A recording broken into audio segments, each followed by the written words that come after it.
Hi ಎಲ್ರಿಗೂ ನಮಸ್ಕಾರ. ನಾನು ನಿಮ್ಮ Sahana. Welcome to Sanu logs 99. ಇವತ್ತಿನ ವಿಡಿಯೋದಲ್ಲಿ ನಾನು ನಿಮಗೋಸ್ಕರ ಒಂದು ಹೆಲ್ದಿಯಾಗಿರೋಂತಹ ಪಾಲಕ್ ಸೊಪ್ಪು ಎಗ್ ಬುರ್ಜಿನ ಮಾಡೋದು ಹೇಗೆ ಅಂತ ತಿಳಿಸ್ಕೊಡ್ತೀನಿ.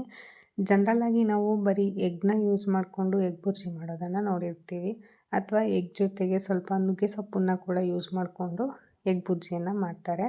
ನಾನು ಕ್ವೈಟ್ ಡಿಫ್ರೆಂಟ್ ಪಾಲಕ್ ಸೊಪ್ಪನ್ನ ಯೂಸ್ ಮಾಡಿಕೊಂಡು ಎಗ್ ಬುರ್ಜಿಯನ್ನು ಮಾಡಿದ್ದೀನಿ. ಯಾಕೆ ಅಂತ ಅಂದರೆ ಈ ಪಾಲಕ್ ಸೊಪ್ಪಿಂದ ಏನೆಲ್ಲ ಬೆನಿಫಿಟ್ಸ್ ಇದೆ ಗೊತ್ತಾ?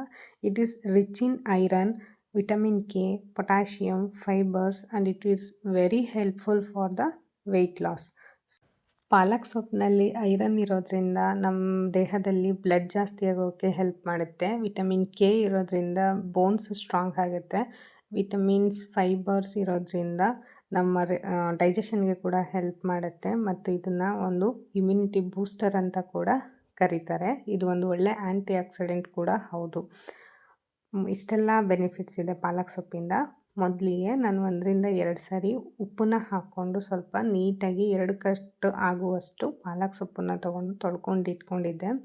ಅದೆಲ್ಲ ನೀರು ಸೋರಿದ ಮೇಲೆ ಈ ರೀತಿ ನೀಟಾಗಿ ಸಣ್ಣದಾಗಿ ಅದನ್ನು ಕಟ್ ಮಾಡ್ಕೊಳ್ಳಿ. ಸಣ್ಣದಾಗೆ ಕಟ್ ಮಾಡ್ಕೊಳ್ಳಿ. ಇದೇನು 2 ಕಟ್ಟು ಜಾಸ್ತಿ ಆಯ್ತಲ್ಲಪ್ಪ ಅಂತ ಅಂದ್ಕೊಳ್ಳೋಕೆ ಹೋಗಬೇಡಿ. ನಿಮಗೆ ಫೈನಲಾಗಿ ಗೊತ್ತಾಗುತ್ತೆ ಅದು ಎಷ್ಟಾಗುತ್ತೆ ಅಂತ ಹೇಳಿ.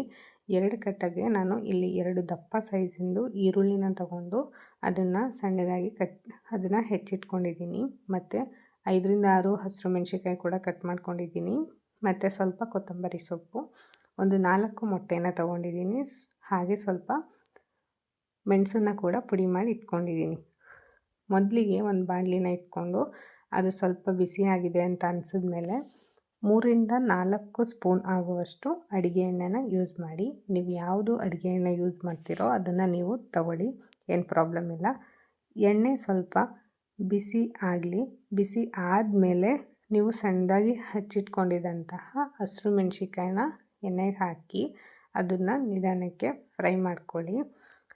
ಹಸಿರು ಮೆಣಸಿನ್ಕಾಯಲ್ಲಿದ್ದಂತಹ ಹಸಿ ವಾಸನೆ ಹೋಗೋವರೆಗೂ ಕೂಡ ಅದನ್ನು ಸ್ವಲ್ಪ ಮೀಡಿಯಮ್ ಫ್ಲೇಮಲ್ಲೇ ಇಟ್ಕೊಂಡು ಫ್ರೈ ಮಾಡಿ.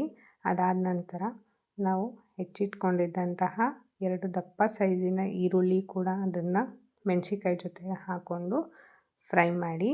ಈರುಳ್ಳಿ ಕಂದು ಬಣ್ಣಕ್ಕೆ ಅಥವಾ ಗೋಲ್ಡನ್ ಬ್ರೌನ್ ಬಣ್ಣಕ್ಕೆ ಬರೋವರೆಗೂ ಕೂಡ ಫ್ರೈ ಮಾಡ್ಕೊಳ್ಳಿ. 1 ನಿಮಿಷಗಳ ಕಾಲ ಹೀಗೆ ಬಾಡಿಸಿ.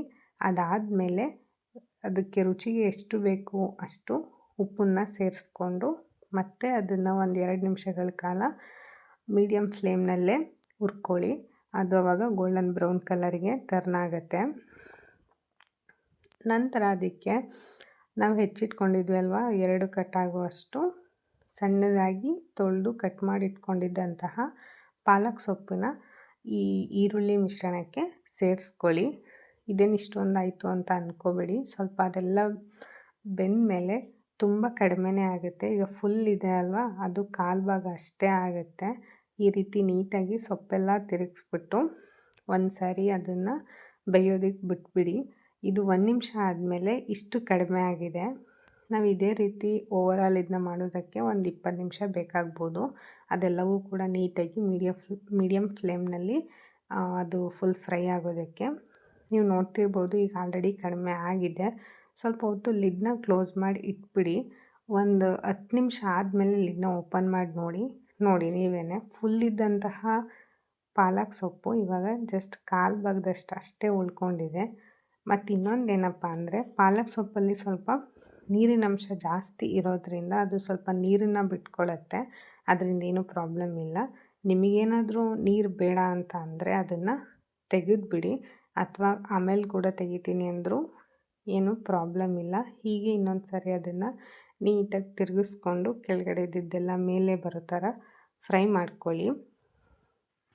ಮತ್ತು ಅದನ್ನು ಮುಚ್ಚಿಟ್ಬಿಟ್ಟು 1-2 ನಿಮಿಷ ಬೇಯಿಸ್ಕೊಳ್ಳಿ.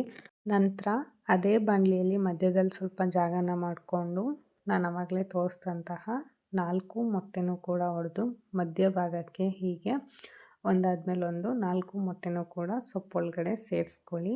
ಅದು ಸಿಪ್ಪೆ ಬೀಳದಿರೋ ಥರ ನೋಡ್ಕೊಳ್ಳಿ, ಇಲ್ಲಾಂದರೆ ಅದನ್ನು ತಿನ್ನೋವಾಗ ಹಾಗೆ ಸಿಕ್ಬಿಡತ್ತೆ. ಇವಾಗ 4 ಮೊಟ್ಟೆನ ಹಾಕಿ ಆದಮೇಲೆ ಮಧ್ಯದಲ್ಲೇ ಸ್ವಲ್ಪ ಅದು ಬೇಯೋದಕ್ಕೆ ಬಿಡಿ.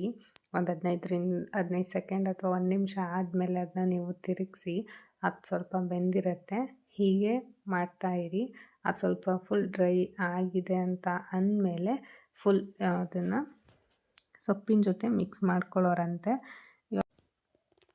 ನೀವು ನೋಡ್ತಿರ್ಬೋದು ಇವಾಗ ಸ್ವಲ್ಪ ಅದು ಗಟ್ಟಿ ಆಗ್ತಾ ಇದೆ ಮೊಟ್ಟೆ ಎಲ್ಲ. ಅದು ಸ್ವಲ್ಪ ಗಟ್ಟಿ ಆಗಲಿ, ಆದಮೇಲೆ ಮಿಕ್ಕಿರೋ ಐಟಮ್ಸ್ನ ಸೇರಿಸ್ಕೊಳ್ಳೋಣ. ಇವಾಗ ಸ್ವಲ್ಪ ಗಟ್ಟಿಯಾಗಿದೆ, ಅದಕ್ಕೆ ಆವಾಗಲೇ ತೋರಿಸಿದಂತಹ ಸ್ವಲ್ಪ ಮೆಣಸಿನ ಪುಡಿನ ಹಾಕ್ಕೊಂಡಿದ್ದೀನಿ. ಹಾಗೆ 1/4 ಸ್ಪೂನ್ ಆಗುವಷ್ಟು ಅರಿಶಿನ ಪುಡಿ ಸೇರಿಸ್ಕೊಂಡಿದ್ದೀನಿ. ಮತ್ತು ಹೆಚ್ಚಿಟ್ಕೊಂಡಿದ್ದಂತಹ ಕೊತ್ತಂಬರಿ ಸೊಪ್ಪು ಕೂಡ ಸ್ವಲ್ಪ ಹಾಕ್ಕೊಂಡಿದ್ದೀನಿ. ಇನ್ನು ಸ್ವಲ್ಪ ಫೈನಲಲ್ಲಿ ಹಾಕ್ಕೊಳ್ಳೋಣ. ಇವಾಗ ಫುಲ್ಲು ನೀವು ನೋಡ್ತಿರ್ಬೋದು ಎಗ್ ಬುರ್ಜಿ ಟೈಪಲ್ಲಿ ಬಂದಿದೆ. ಈಗ ಅದನ್ನು ಸೊಪ್ಪು ಜೊತೆ ಫುಲ್ ಎಲ್ಲವೂ ಮಸಾಲೆಗಳು ಮಿಕ್ಸ್ ಆಗೋ ಥರ ನಾವು ಮೀಡಿಯಮ್ ಫ್ಲೇಮಲ್ಲಿ ಇಟ್ಕೊಂಡು ತಿರುಗಿಸ್ಕೊಳ್ಳೋಣ. ಆವಾಗ ಈ ಮೊಟ್ಟೆ ಮತ್ತು ಸೊಪ್ಪು ಎರಡೂ ಕೂಡ ಒಟ್ಟಿಗೆ ಸೇರುತ್ತೆ. ಹೀಗೊಂದು ಸಾರಿ ಫುಲ್ ಎಲ್ಲವನ್ನು ನೀವು ಮಿಕ್ಸ್ ಮಾಡಿಕೊಂಡು ಆದಮೇಲೆ ನೀವು ನೋಡ್ತಿರ್ಬೋದು ಸ್ವಲ್ಪ ಅದು ಬೆಂದ ಮೇಲೆ ಹೀಗೆ ನೀರನ್ನು ಬಿಟ್ಕೊಂಡಿದೆ. ನೀವು ಓಕೆ ಹೆಲ್ದಿ ಅಂದ್ಕೊಂಡು ನೀವು ಬಿಟ್ರೂ ಪರವಾಗಿಲ್ಲ. ಬಟ್ ಬೇಡ ನನಗೆ ಡ್ರೈ ಬೇಕು ಅಂತ ಅಂದರೆ ನೀವು ಹೀಗೆ ಮಧ್ಯದಲ್ಲಿರುವಂತಹ ನೀರನ್ನೆಲ್ಲ ತೆಗೆದುಬಿಡಿ. ಬಿಕಾಸ್ ಮನೇಲಿ ಡ್ರೈ ಬೇಕು ಅಂತ ಹೇಳಿದ್ರು, ಅದಕ್ಕೆ ನಾನು ತೆಗೆದಿದ್ದೀನಿ ಅಷ್ಟೇ. ಇಲ್ಲಾಂದರೆ ನೀವು ಅದನ್ನು ಬಿಡಿ, ಏನು ಪ್ರಾಬ್ಲಮ್ ಇಲ್ಲ.